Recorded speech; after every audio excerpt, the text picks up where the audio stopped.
Meu nome é Alexander Sapiro, tenho 75 anos, nasci dia 30 de julho de 1946 em Bucareste, na Romênia.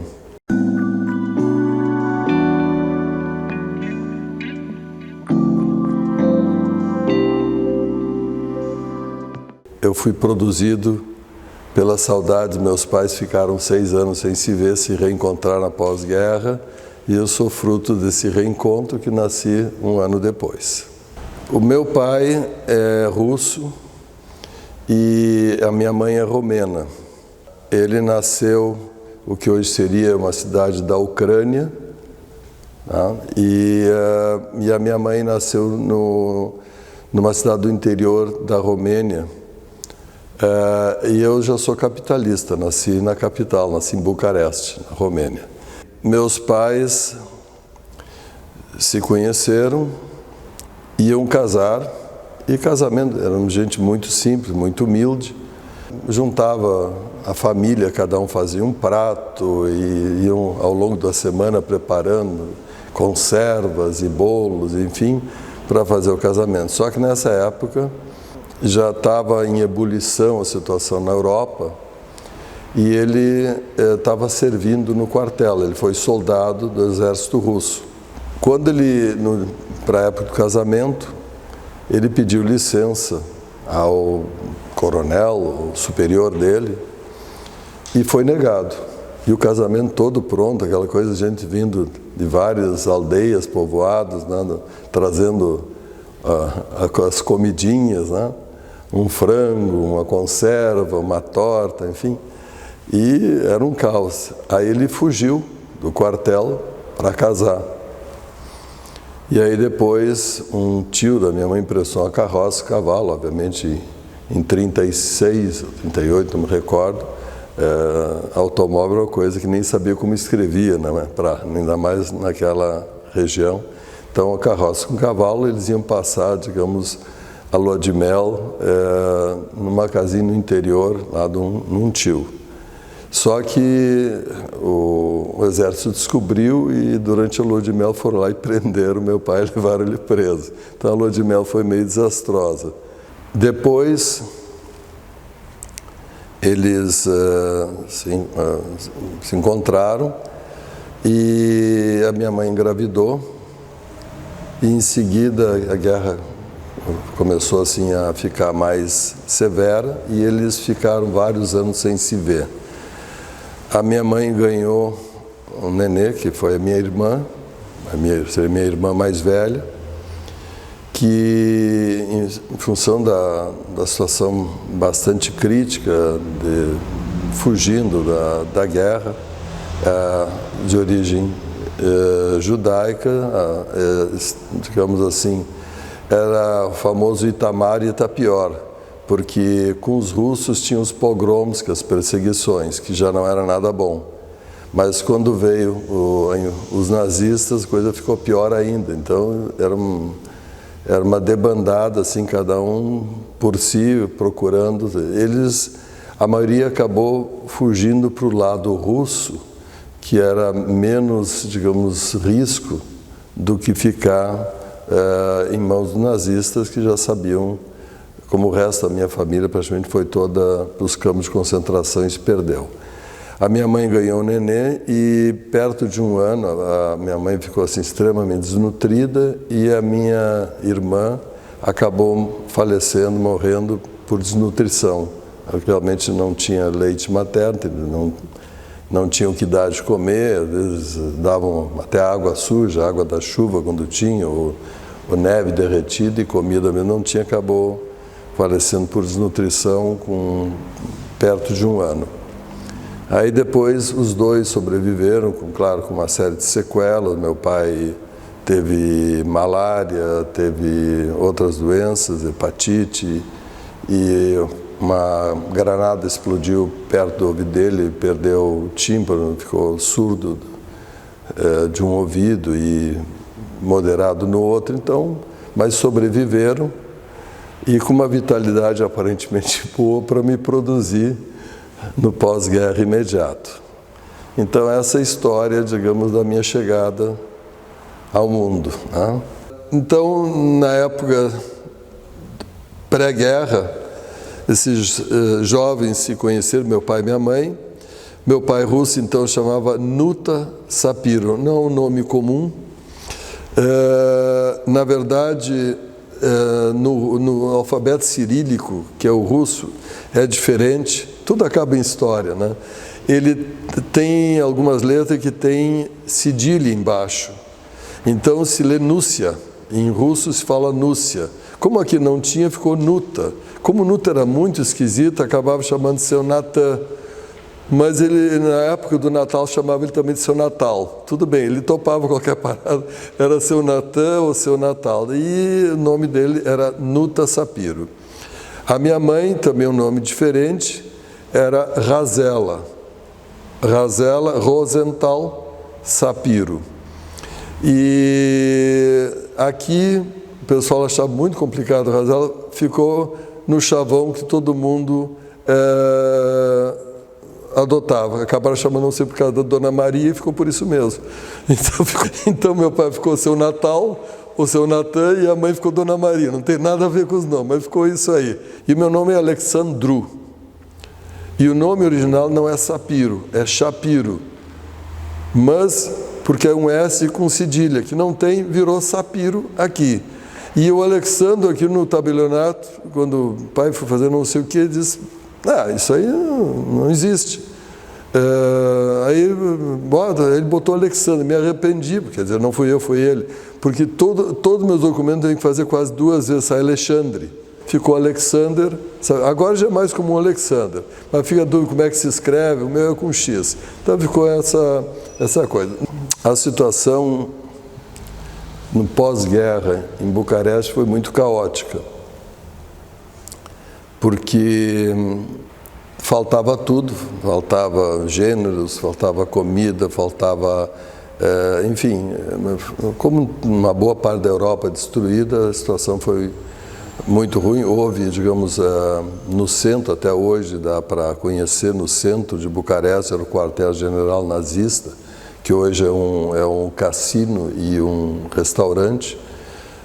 Era um palacete de um dos príncipes, e houve, digamos, umas negociações que primeiro ele se aliou aos nazistas, e aí ficou mal visto pelos russos, e quando viu que a coisa estava mudando, ele largou de mão os nazistas e quis se aliar aos russos, então ele ficou mal visto pelos dois lados, então foi muito complicado. E aí não houve apoio depois da guerra, foi bem difícil, até depois entrar mais tarde para o bloco soviético, bloco comunista, que foi da União Soviética, ele fez parte do bloco, e aí começou a ter um pouco de ajuda. Mas para, digamos, os judeus que ficaram, que era uma comunidade bastante grande na Romênia, naquela época, tinha que ter um visto para poder sair do país. Só saía com autorização e não se conseguia. Depois nós fomos saber que, na verdade, não se conseguia por uma razão muito simples. Estava havendo um submundo, uma negociação por baixo do pano com os judeus americanos e governo, não tanto governo, mas a comunidade judaica americana que estava já em condições melhores, e também, a partir de 48, 49, o recém-criado país, Estado de Israel, que foi criado em maio de 48, que pagavam, os texanos pagavam em gado, outros que tinham mais dinheiro pagavam em dinheiro, e Israel também pagava porque tinha que colonizar, tinha que ter habitantes. Então eles pagavam para cada judeu que fosse dado visto para sair de alguns países, tá? Por isso que não deixavam sair, justamente para ter a troca. Nós devemos ter sido um desses beneficiados. Depois de bastante, eu estava com 5 anos já, nós conseguimos um visto, saímos com uma pequena leva de romenos, fomos para o acampamento de refugiados no Chipre, que era obrigatório, e do Chipre fomos de navio para Israel, que era a única maneira de poder sair, era esse o caminho.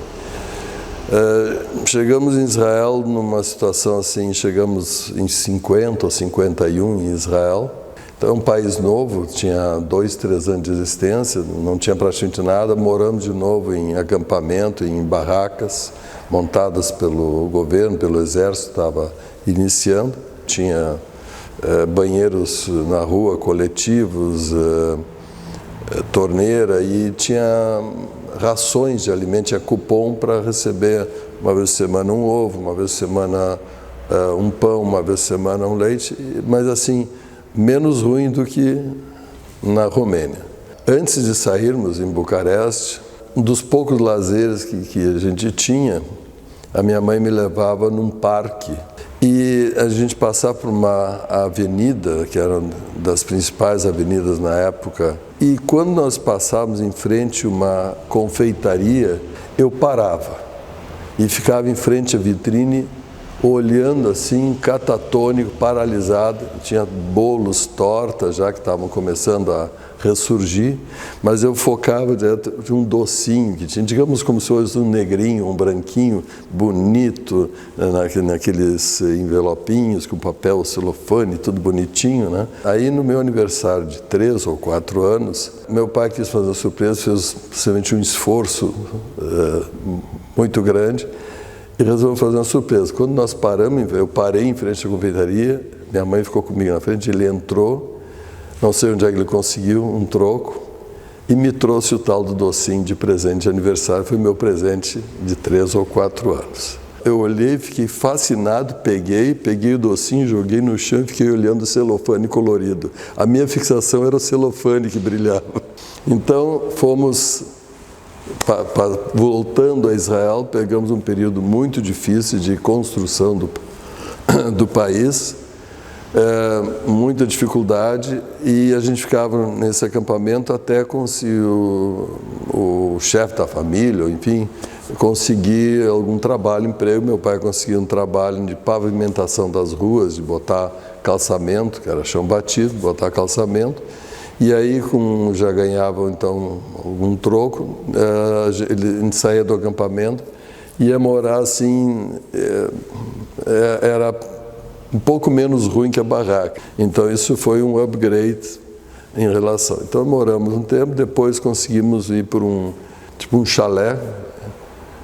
E o sonho, na verdade, na época, da maioria desses imigrantes, que a gente foi migrando, era a América.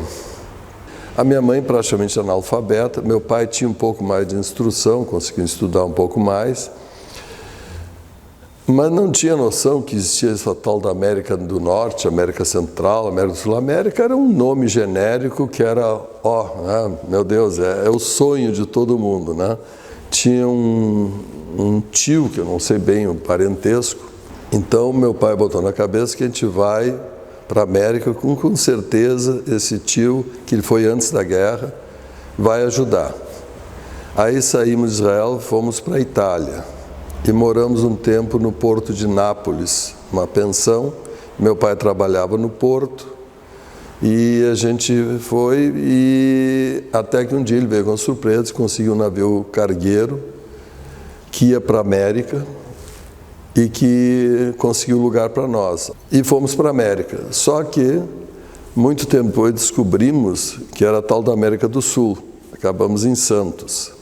E, obviamente, nunca achou esse tio, que eu fui achar anos depois, comecei a me informar, e era um senhor aposentado que morava num hotel em Miami. Em Santos ficamos também numa pensão, e o pai fazendo biscates, bico para a gente sobreviver, e um dia ele veio com uma notícia que recebeu um convite de um trabalho numa outra cidade chamada Porto Alegre, que trabalhava numa malharia, a malharia IME, se não me engano, que era no Bonfim.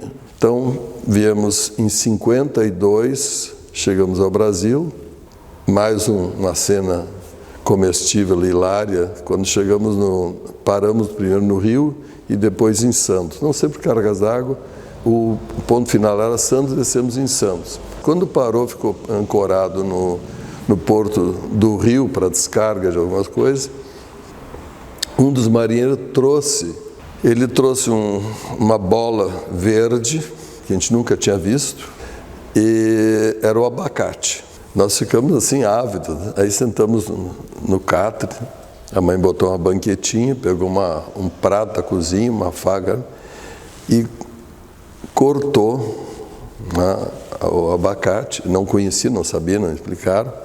Tirou todo o bojo, ficou um caroção desse tamanho no meio. Ela jogou no lixo tudo e ficou com caroço, e tentamos comer o caroço, que ninguém tinha explicado o que era e como se comia. E aí depois o marinheiro perguntou se a gente gostou, disse, é muito duro. Mas enfim, chegamos em 52 em Porto Alegre também, eu com 6 anos e alguns meses, ninguém falava uma palavra, como qualquer criança eu comecei a tentar aprender um pouco mais rápido. Me botaram no primeiro ano, como a gente era imigrante, tudo, tinha um colégio, chamava Escola de Educação e Cultura, que foi o início do colégio israelita. E como a gente é imigrante, eles aceitavam sem custo algumas crianças. Eu entrei no primeiro ano. Não sabia, não entendia o que falava e ninguém entendia o que eu dizia. Na época, por todas essas andanças, eu falava romeno, que até hoje eu falo fluentemente, falava russo, meu pai e minha mãe falavam russo, falava ídis e falava hebraico. Então, e um pouco de italiano, que a gente ficou alguns meses em Nápoles. Então, ao natural, como qualquer criança absorve, é uma esponja, né? Então eu falava, mas não falava nada de português, não entendia nada do que diziam. E foi um caos, né? A professora Marion foi a primeira professora do primeiro ano. Eu me lembrei dela porque esses tempos eu recebi uma homenagem na Câmara Municipal de Porto Alegre, e um dos vereadores veio falar comigo, era sobrinho da professora Marion, um dos vereadores, então matamos saudades. Eu já falava algumas coisas, entendia, mas assim, não era nada versado, porque não é uma coisa que se aprende em poucos meses, uma nova língua. Um dia chegou a diretora correndo, em 54, entrou correndo, cochichou, e ela começou a gritar e falar, é uma gritaria que eu não entendia o que estava dizendo, e todo mundo pegou, na época não se usava mochila, eram as pastas, né? Pegou suas pastas, jogou e saiu correndo, uma debandada. Eu morava na Jordano Bruno, e eu já tinha dito para minha mãe, várias vezes para meu pai, eu chegava em casa chorando, que eu não entendia o que diziam, ninguém entendia, eu não conseguia me comunicar, que eu não queria mais ir para o colégio, como toda criança. E ela me obrigava, tu vai estudar. E ela me dizia uma coisa que eu não entendi na época, eu fui entender décadas depois. Tu vai sim, tu vai voltar para o colégio, vai estudar, porque eu não quero que tu seja um carroceiro bêbado na vida. Pouco a pouco o mundo começou a se intercomunicar, eu consegui reatar contato com o único primo que me sobrou da família, que ficou em Bucareste. Esse primo romeno, eu consegui não só reatar contato com ele, mas ele, por ter 14 ou 15 anos mais que eu, teve uma rara chance de conhecer que eu não conheci nenhum avô. Quando eu nasci, todos já tinham sido mortos. Conversando com esse meu primo romeno, um dia em 2000 ou 2001, e aí um dia ficamos caminhando, eu e ele sozinho, conversando em romeno, e eu disse, Carolica, é o apelido dele, Carolo, o nome dele, Carolo Roman. Me diz uma coisa, eu nunca tive muita oportunidade assim, de saber um pouco da história dos meus antepassados, eu não conheci nenhum avô, me conta uma coisa do meu avô, uma coisa... não, melhor não. Mas por quê? Não tem importância. Aí tá, mudamos de assunto. Aí depois eu fiquei com uma pulga atrás dele. Cara, agora tu faz o seguinte, tu vai me contar, agora fiquei intrigado. O que é isso? Aí me contou. Nosso avô era carroceiro e vivia enxugando, era bêbado. E ficou isso na cabeça da minha mãe. Ou seja, não queria que o filho fosse que nem o pai dela era. Por isso que vai estudar, vai ser alguém na vida. Nesse dia da debandada, saiu todo mundo correndo, eu saí correndo também. E aí, no passar, na frente do pronto-socorro municipal, era o point da política em Porto Alegre, que era o chamado Bar Fedor. Tava uma gritaria, brigas, tiros, e fui para casa. Cheguei em casa, no horário que tinha que estar no colégio, e ainda todo borrado. Minha mãe ficou possessa, né? E, de novo, ele está insistindo em matar a aula e não quer ir para o colégio. E ainda fedendo, me tirou, me deu um banho, depois me deu uma surra. Primeiro, porque eu fugi do colégio.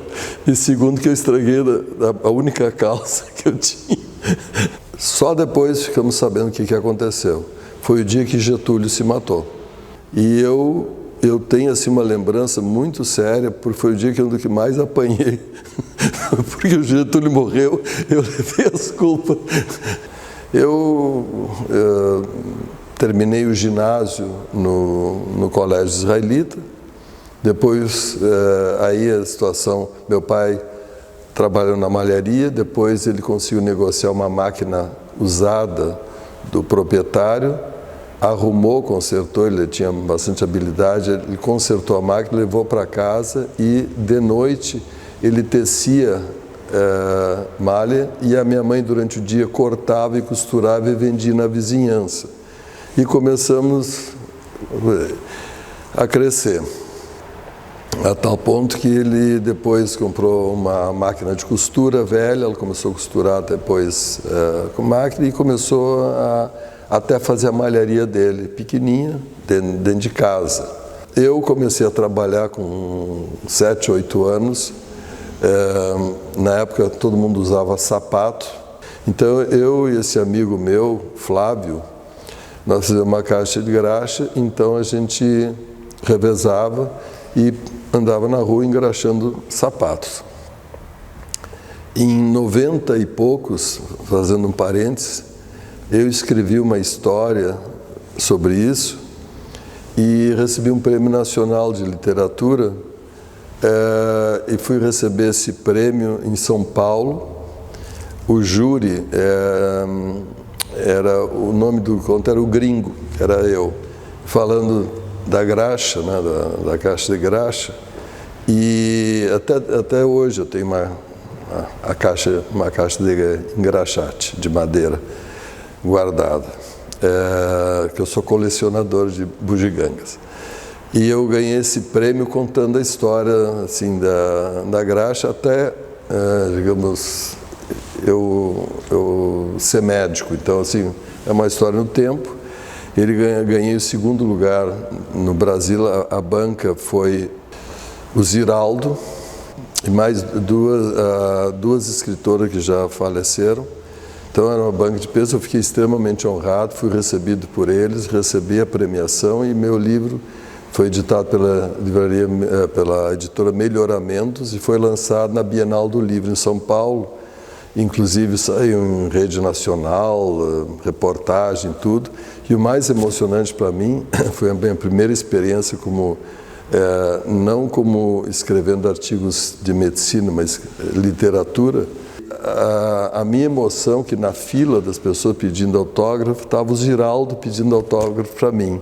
Então essa coisa fantástica, assim, uma emoção muito forte. A gente uma vida toda sonhando com o Ziraldo, que é o imaginário, e de repente Ziraldo lá com um livro na minha frente pedindo para eu autografar para ele. Depois, mais tarde, comecei com 15 anos, os amigos me ensinaram a dirigir, e aí eu peguei fácil, comecei a pegar carros usados, comecei a limpar, a arrumar devagarinho, até comecei a trabalhar com automóveis. 16 anos eu me emancipei para ter autonomia, não sei se ainda existe emancipação, comecei a comprar e vender automóveis, depois comecei a comprar apartamentos ou casas velhas, reformar, eu mesmo arrumava, pintava e vendia também. E aí fiz do Julinho, fiz científico e botei na cabeça que eu queria fazer medicina. Meu pai ficou em pânico, disse, não tem condições. Tinha a farmácia Baltimore, que era próximo ao cinema Baltimore. Seu José, que já está com uma certa idade, diz que assim que tu terminar o colégio, tu pode ir lá, tu vai trabalhar com ele, tu vai virar farmacêutico. A ideia dele é assim, basta trabalhar na farmácia, é farmacêutico. Aliás, o que é comum até hoje, né? O balconista é farmacêutico, ele receita, tudo. Eu disse, mas eu não quero isso, não gosto de comércio, eu já tinha trabalhado, comprado, vendido coisas, e chegou que não era meu perfil. Eu tinha dificuldade de lidar assim, pedir dinheiro. Meu pai, nesse meio tempo, já tinha uma pequena malharia e eu ajudava na malharia a empacotar, coisa que eu também não gostava muito, fazia por imposição, e me fez de cobrador, que era horroroso. A pessoa não pagava, então eu não gostava disso aí. Eu vou ficar no balcão vendendo, pegando dinheiro, não é o que eu quero. E faltando uns 2, 3 meses para o vestibular, nós estávamos no fim do 3º ano do científico, 2 amigos meus, eles tinham um professor particular que morava atrás do Hospital Ernesto Dornelles, que era o Edson de Oliveira, que ficou famoso, e eles tinham aula particular. E aí ficaram meio chateados, porque eu não estava atento. Eles disseram, olha, a gente falou com o professor e nós vamos te levar numa das nossas aulas. Ele disse que tu pode ir junto para ter uma aula conosco de redação. Aí eu fui com eles. Ele disse, eu vou fazer o seguinte, o professor disse, eu vou dar um tema, um assunto, cada um vai para uma poltrona, um sofá, na mesa, pegar a folhinha, um lápis, um papel e vai me fazer uma redação sobre esse tema. Fizemos, entregamos. Ele leu e depois começou os comentários. E o comentário para mim foi um clássico que eu jamais esqueci. Meu amigo, falas mal português, escreves mal português, não tens a mínima chance. Foi muito estimulante. Depois, melhor não ter vindo essa aula, porque a gente tinha aquela expectativa. Milagrosamente, passei no primeiro vestibular e tirei 12º lugar no vestibular de medicina no primeiro, na Faculdade Católica, agora mudou de nome, que é aqui. E mais uma cena interessante, que eu escrevi um conto, os vestibulandos sabiam se passaram ou não, fixava uma lista em frente às faculdades, o listão, mas nunca sabia bem a hora nem o dia. Um dia eu tinha uma reunião, porque eu passei, mas assim, uma fração de centésimos, eu passei na URGS também. E aí eu falei para o meu pai que tinha grande chance aí naquele dia. E ele disse, pai, vou te pedir um favor, eu vou, nesse horário que eu vou estar na reunião, tu pode ir lá para ver, porque é a única maneira de saber, ficar lá em frente à faculdade, ver se vai sair a lista, para saber. Meu filho falava em russo, em romeno comigo, tem que parar isso aí, tem que entender, a nossa situação é outra. Eu disse, não, mas eu já fiz, vamos ver o que vai dar. Aí ele foi, e eu fui para a tal da reunião. O que aconteceu?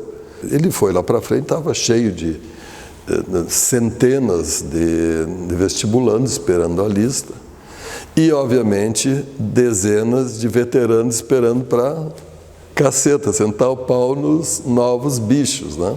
De repente saiu a lista, bem no dia que eu não estava, e meu pai foi. Ele botou a melhor roupa, botou uma calça, botou a única camisa branca que ele tinha. E nós chegamos em 52, foi em 64, 65, nós estávamos há pouco, ele falava mal e porcamente, com um sotaque bem forte, uma mistura de um pouco de português, um pouco de russo, um pouco de romeno, um pouco de Yiddish. Saiu a lista, foi todo mundo aglomerado, ele chegou lá perto, começou de baixo para cima, não começou a desistir, quando chegou lá em cima viu meu nome. E ficou emocionado, começou a gritar, passei! Passei, porque a conjugação de verbo não se esperava muito melhor que isso. Bom, ele na época tinha o quê? Acho uns 50 anos. Começou a gritar, passei, não deu outro. Os veteranos pegaram meu pai, raparam a cabeça, encheram de batom, a camisa branca, a cara, cortaram a cabeça. E ele começou a gritar desesperado. Ele gritava, não, não, não. E eu não sou bicha, meu filho é que é bicha. Então, a coisa ficou nesse nível. Então, eu virei não era mais bicho, eu era o bicha da turma, né? E ele chegou em casa com o cabelo cortado, meio umas trilhas, todo pintado, a camisa pintada de batom, parcialmente rasgada. Minha mãe entrou em pânico. Mas foi assim que eu descobri que eu tinha passado na medicina. Terminei a faculdade, eu ia fazer cirurgia, aí o tempo ficou mais escasso, continuei trabalhando com automóveis na época, mas era um dos poucos que sempre aparecia com outro automóvel, que não era meu, era para vender. E eu ia fazer cirurgia e trabalhei muitos anos fazendo cirurgia aqui na Beneficência Portuguesa, onde hoje é o museu. Então, eu tenho um carinho muito grande, porque eu trabalhei muitos anos com cirurgiões ajudando, porque aqui e na Santa Casa, no São Francisco, na verdade, na Santa Casa era a nossa escola, no São Francisco e na Beneficência, porque eu vinha 6 horas, preparava o paciente, ajudava, fazia instrumentação cirúrgica, depois fiz auxílio cirúrgico, porque aqui e no São Francisco, 10 professores diziam, gente, vou me mandar, começa a aula daqui a 10 minutos. Eu corria, já estava na sala de aula. Eu não podia, fim de semana e à noite, emergência, eu ajudava no Cristo Redentor também. Então, diversificava. No 5º ano da faculdade, eu tive uma aula de pediatria, que era de recém-nascido. E onde é que foi essa aula? No berçário da Beneficência Portuguesa, aqui. E o professor Enio Gastaldo nos levou para dar uma ideia do que é um recém-nascido. Quando eu vi aquele ser assim, pequenininho, 2 quilos e pouco, 3 quilos, peladinho, sendo pego na mão, me bateu uma coisa assim e eu dei uma guinada. É isso que eu quero. Larguei de mão a cirurgia e resolvi fazer pediatria. E aí fiz a parte de internato mais em pediatria, depois fiz residência de pediatria no Hospital Santo Antônio, no antigo, não nesse, que era na Ceará.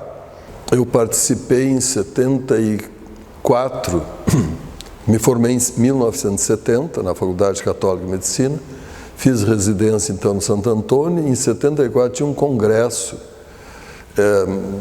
brasileiro, sul-americano, uma coisa assim, de pediatria, aqui em Porto Alegre, organizado pela Sociedade de Pediatria, no qual eu tinha sido convidado já antes para fazer parte da diretoria, ali como assessor da presidência, doutor Enio Pila, doutor Antônio Spolidoro, que faziam parte da diretoria na época. E esse congresso veio gente de várias partes do mundo.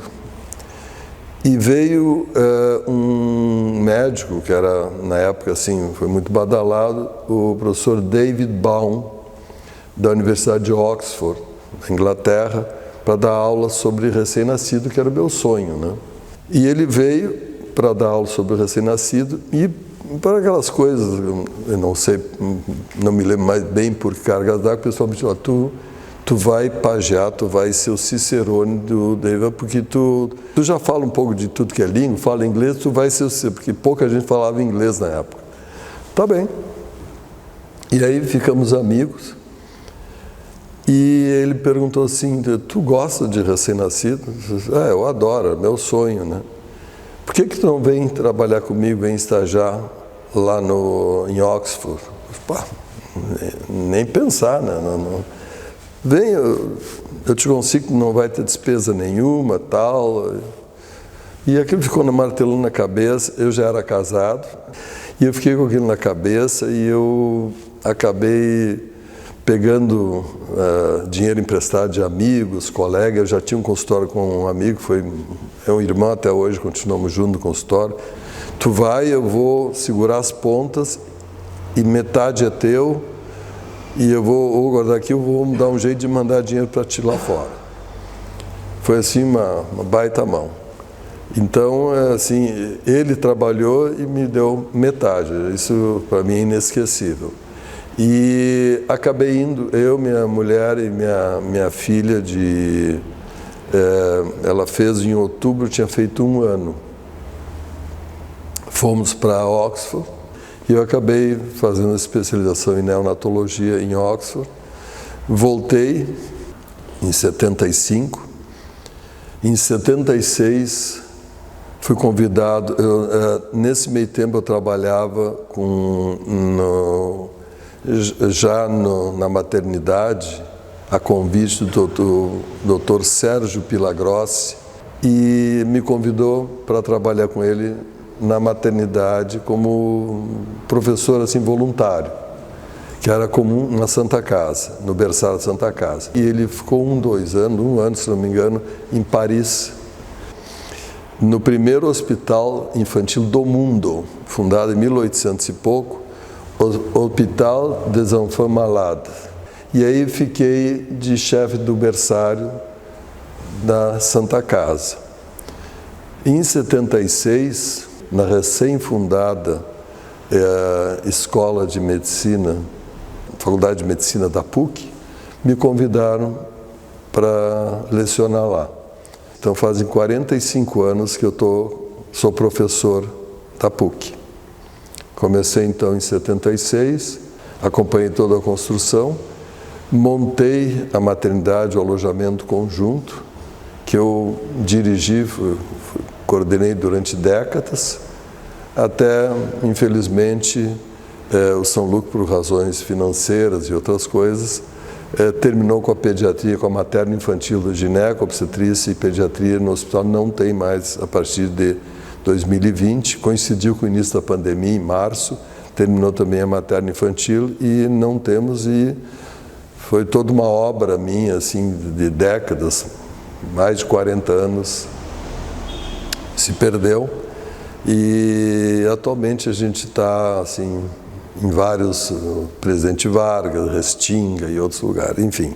Ocupei cargos durante uma época na Sociedade de Pediatria também, fui assessor, até por um período curto fui até presidente, porque na época o Dr. Enio Rota, no final do mandato dele, fui presidente do Centro de Estudos Perinatais do Rio Grande do Sul também.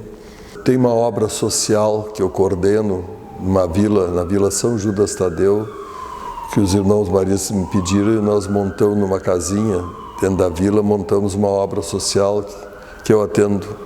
Claro, publiquei muitas coisas na área médica, capítulos, artigos publicados na área médica. Agora estou escrevendo um capítulo, olha que interessante, sobre a história da pediatria no mundo, na América, no Brasil e no Rio Grande do Sul. Então, a história da pediatria, que é relativamente recente. A pediatria tem cerca de 200 anos só. Recebi, assim, homenagem da pediatria, recebi homenagem da PUC, medalha Irmão Afonso da PUC, recebi uma placa de prata da pediatria. Fui médico, fiz concurso público em 73, 74, não me recordo, para médico no estado. Fui durante 30 anos médico pediatra, médico de escola. Me aposentei no estado como médico de medicina escolar. A medicina nas escolas públicas foi algo muito turbulento. Foi complicado porque assim não tinha infraestrutura, a gente tinha que se virar num cantinho, numa salinha, em alguns lugares meio que pegar um depósito e botar uma mesinha. E aí começou, não sabia bem o que fazer, se criou mudava secretário, mudava as normas, as regras. Atendi então dezenas de colégios, até na Lomba do Pinheiro, Apeles Porto Alegre, Barão de Santo Ângelo, Inácio Montanha, Júlio de Castilhos, enfim.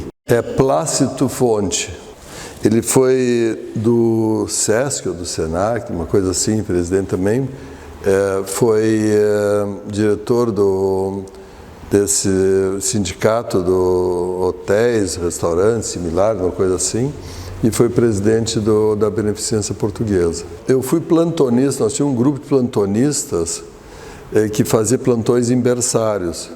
E a gente circulava, então atendia aqui,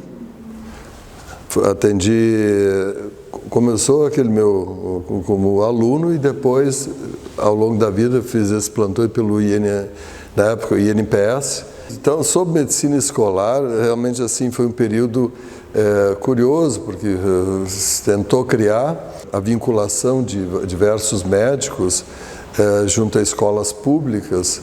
E como eram poucos médicos, muitas escolas, a gente circulava pelas escolas. Então, são incontáveis o número de escolas, né, que se trabalhou.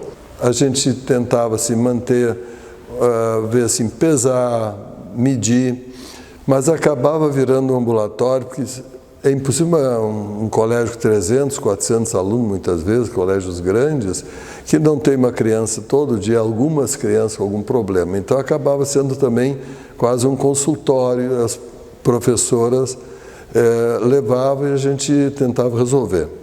Sobre isso, se você me permite, também tem uma história escrita, chamada Carlinhos. Um dia,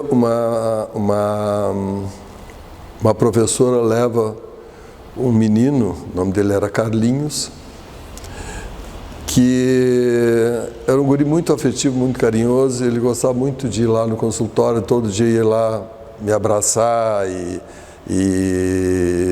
conversar comigo, tá? E a professora levou, porque o guri aprontou uma. O que ele fez? Ele pegou lá na cozinha, no chão, não sei, ou perto da cozinha, achou um grão de feijão cru, duro, e enfiou na orelha. E ele disse que tinha colocado, olhou, viu uma pontinha escura, ficou preocupado e levou. Eu não me lembro na época bem como é que eu fiz, eu devia ter alguma pinça, alguma coisa, fiz as tripas coração, porque era precária, era um depósito, uma salinha, qualquer espaço que a gente podia. E aí consegui tirar, estava a professora junto ali, consegui tirar, brincando, disse, Carlinhos, amanhã tu bota no outro ouvido, então, não, brincando. Assim, ou não vai botar no outro ouvido. E tá bom. No dia seguinte, a professora chega junto com a mãe do menino, bem braba. O que eu... tá dando um rolo aí, veio falar com a diretora, aí, pediu... Ele enfiou um feijão no outro ouvido, em casa.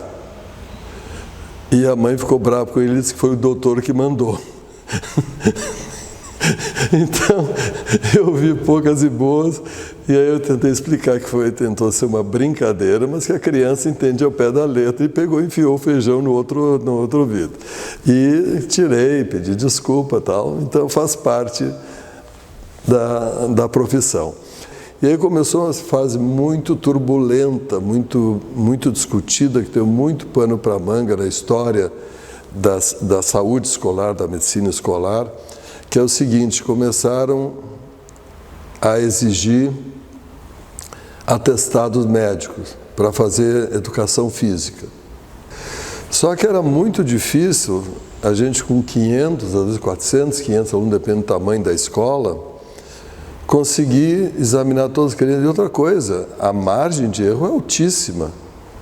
Quanto jogador profissional já caiu duro em quadra, em campo de futebol, com problema? Isso que tem um trato assim, de primeira linha, de primeira grandeza, equipes médicas e toda.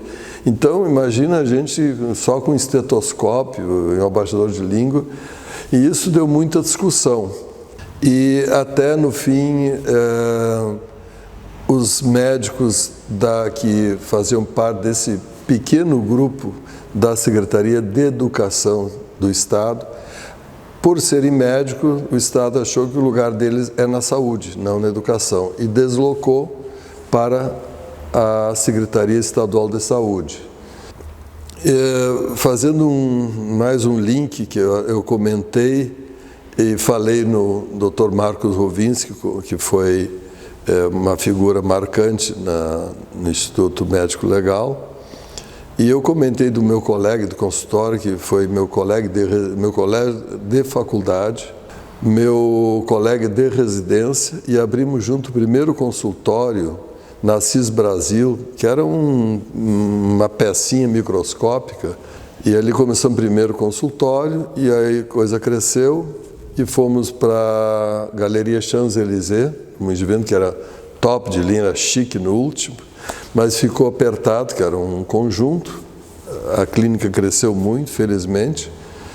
E aí, em 79, 80, uma coisa assim, eu compramos uma casa que até hoje estamos e reformamos, fizemos uma clínica, que é uma das mais tradicionais de Porto Alegre, que é na Bordini, esquina com a Marquês do Pombal, que é uma clínica de criança e adolescente, e hoje temos 8 profissionais trabalhando na clínica, é uma das mais tradicionais e antigas de Porto Alegre. Então, só eu e meu colega estamos juntos há 50 anos, o nome dele, é um irmão, que sou muito grato, irmão que eu nunca tive, né? A única irmã que eu tive faleceu, é Carlos Alberto Gonçalves da Fonte, e curiosamente, o pai dele, de origem portuguesa, foi presidente aqui do Hospital da Beneficência Portuguesa, né? Pela ascendência portuguesa que tinha. Vocês já foram no Hospital São Lucas alguma vez? Na entrada tem uma estátua de madeira muito bonita, bem esculpida, do São Lucas.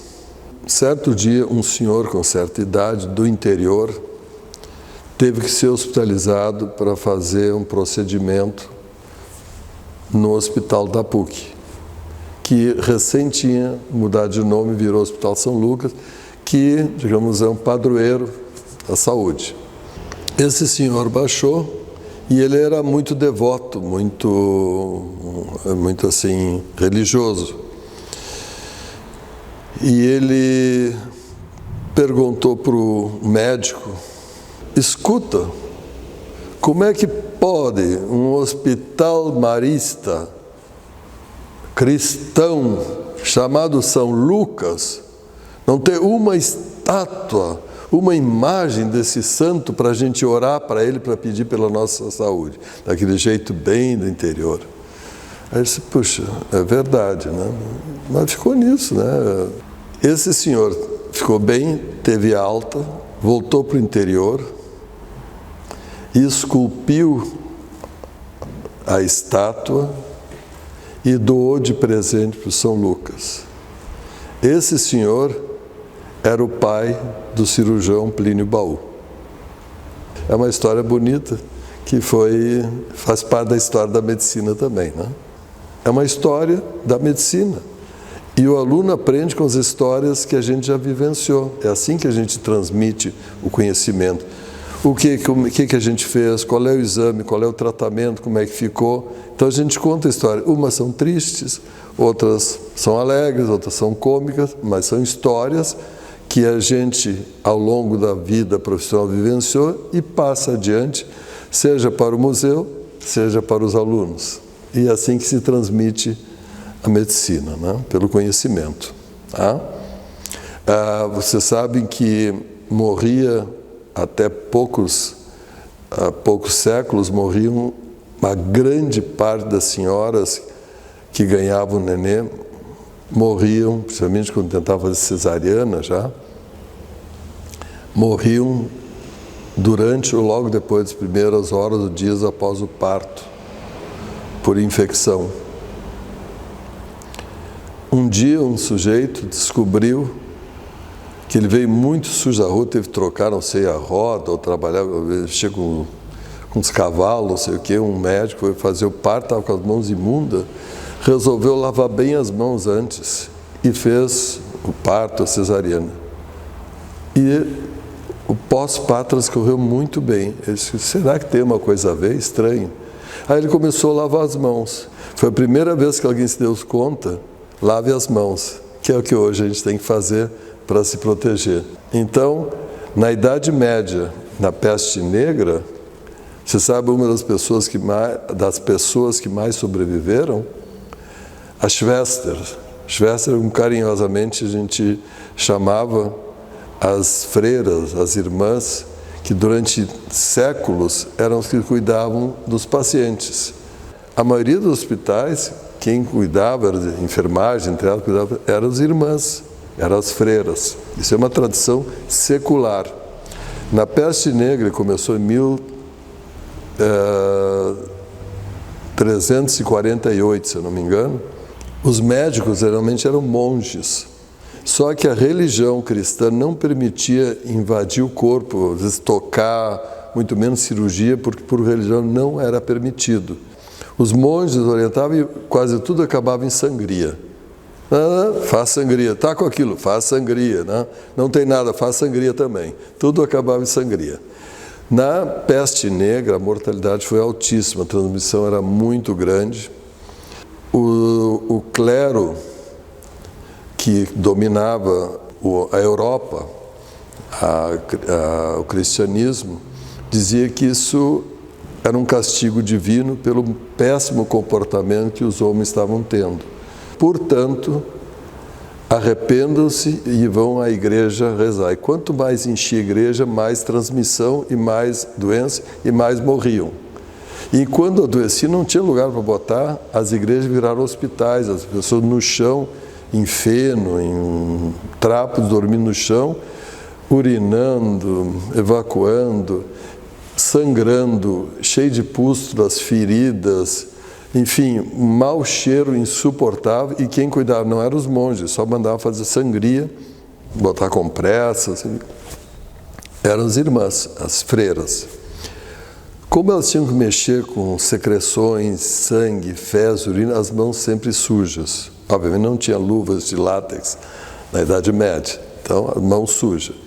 Para limpar as mãos, elas faziam o seguinte: de metros e metros, botavam bacias, que a única coisa que elas dispunham quando o vinho ficava intragável, azedava, virava vinagre.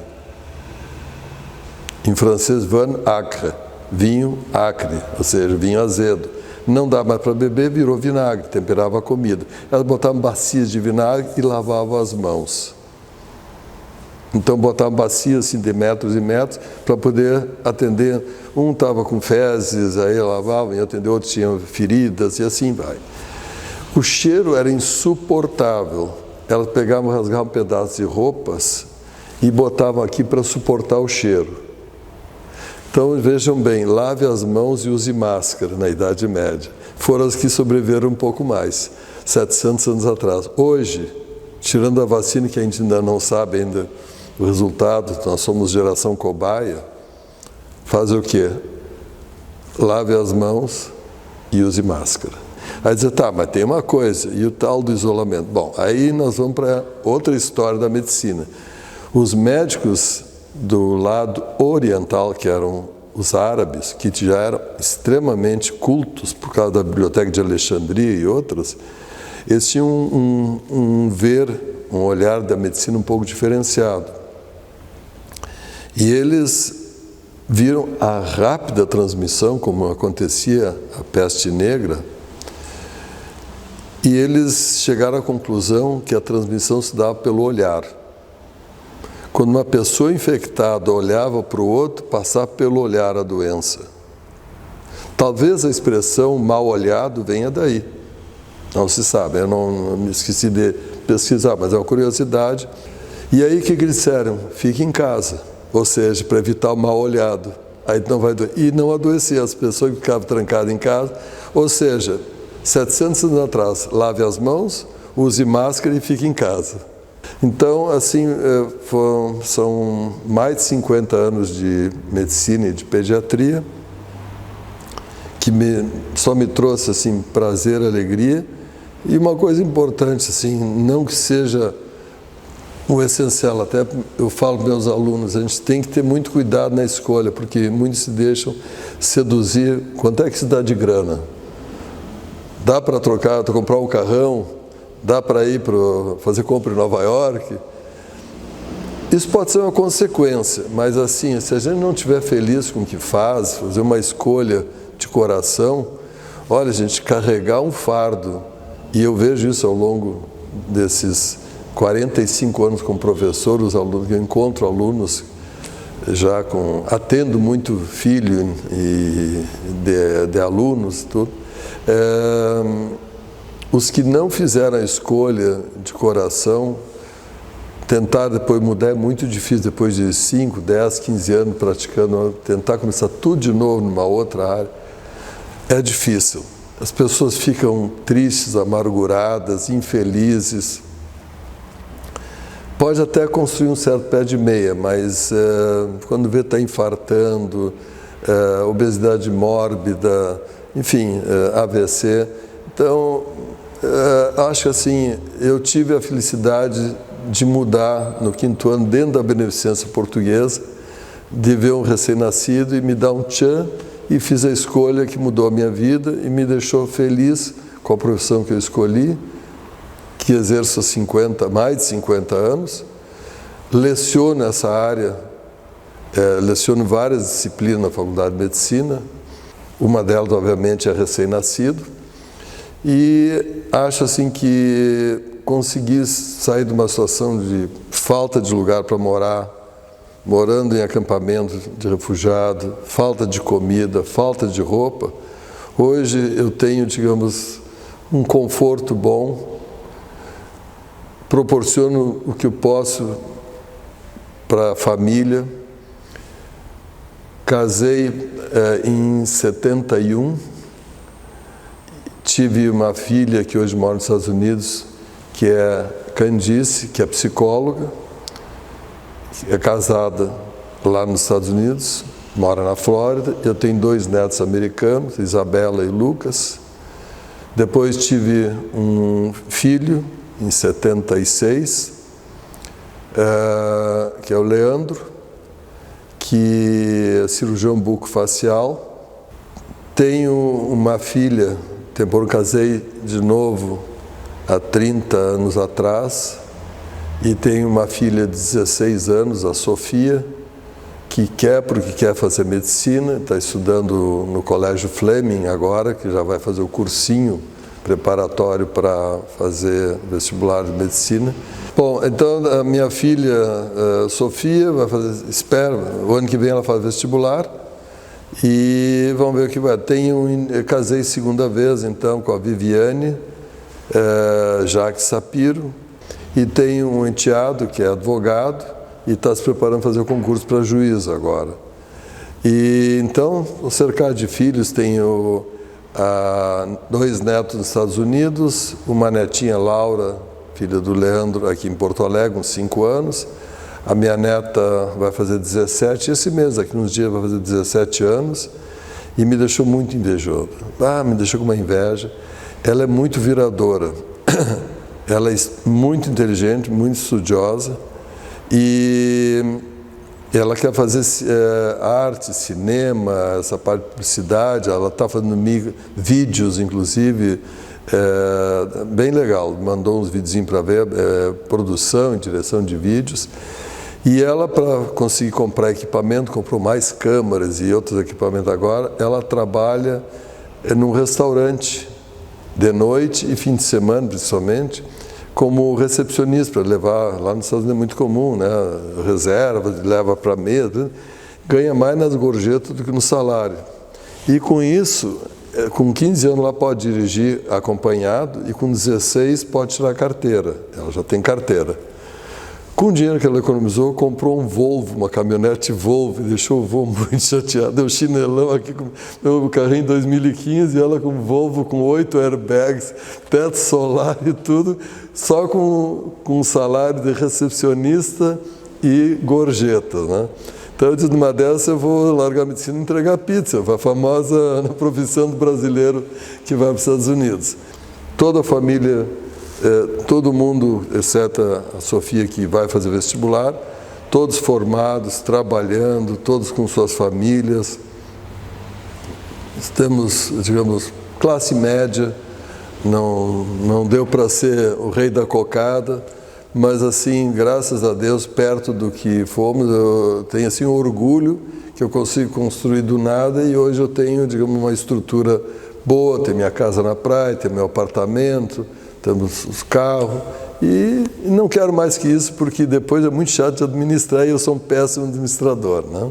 Voltando à medicina da escola, aconteceu uma coisa no inverno, um frio como fez este ano, em 2021, Foi um ano muito frio, acho que na década de 80, não me lembro exatamente que ano, o pessoal resolveu fazer uma campanha na escola, no Inácio Montanha, a campanha do agasalho. E começaram a trazer roupas, sapatos, etc. E botar na sala dos professores, que era uma sala realmente grande, com uma mesa grande, começaram a botar lá as doações. No intervalo, as crianças estavam com aula e diminuiu o fluxo de crianças no consultório, no ambulatório. Eu fui beber uma água, a porta estava fechada, abri e assisti uma cena que me deixou muito triste, muito chateado. Isso foi 70 e pouco, 80 e pouco. Algumas professoras, como estavam em aula, algumas que estavam possivelmente sem aula, 3 ou 4, escolhendo roupinhas para ela, para levar para os filhos e para levar para ela, esse sapatinho está bem, deixando o lixo para ser doado, né?